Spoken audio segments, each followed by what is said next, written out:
তিনটি দল এই দেশ শাসন করেছে। তার মধ্যে একটি দল যারা জুলাই বিপ্লবের মধ্য দিয়ে ক্ষমতাচ্যুত হয়ে দেশ থেকে বিতাড়িত হয়েছে, আর একটি দল রাজনীতি থেকে নিজেরাই বিরক্ত হয়ে গিয়েছে, আর একটি দল যারা আগে ক্ষমতায় ছিল, যারা আবার ক্ষমতায় যাওয়ার জন্য প্রায় পাগল। তারা আগে ক্ষমতায় ছিল, বাংলাদেশকে দুর্নীতিতে 5 বার চ্যাম্পিয়ন করেছে। আবার যদি তারা ক্ষমতায় যায়, দুর্নীতিতে কয় নাম্বার হবে? 1 নাম্বারের পরে তার নাম্বার নাই, আছে? সংগ্রামী ভাই এবং বন্ধুগণ, এর কিছু নমুনা ইতিমধ্যে সারা দেশ তারা দেখে নাই, দেখেছে কিনা? বাংলাদেশের মানুষ জুলাই বিপ্লবের মধ্য দিয়ে পরিবর্তন চায়। বাংলাদেশের মানুষ পরিবর্তন চায়। কৃষকদের সুবিধার জন্য আমরা যদি নির্বাচিত হই, সহজ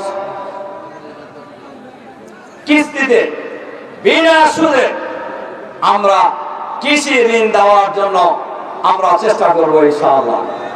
কৃষকদের শস্য উৎপাদনের জন্য সার, কীটনাশক, বীজ সহ কৃষি পণ্য উৎপাদনের জন্য কৃষকদের জন্য এগুলি সহজলভ্য করে দেওয়ার জন্য আমরা কার্যকর ব্যবস্থা গ্রহণ করব ইনশাআল্লাহ। এই উল্লেখকে আগামী দিনে একটি শিক্ষা নগরী হিসাবে আমরা গড়ে তোলার জন্য চেষ্টা করব। আপনারা ইতিমধ্যেই জানেন, আমি এমপি মন্ত্রী না হয়েও ইতিমধ্যে 2টি কলেজ আমি প্রতিষ্ঠা করেছি।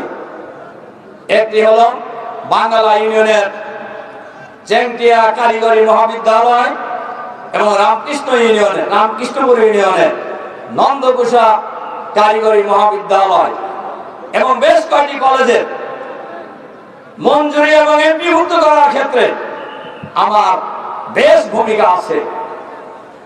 এরপরে আমরা যদি নির্বাচিত হই, এখন অনেক প্রতিষ্ঠান এমপিভুক্ত ছাড়া আছে, আমরা এই প্রতিষ্ঠানগুলিকে পর্যায়ক্রমে এমপিভুক্ত করার জন্য আমরা চেষ্টা করব।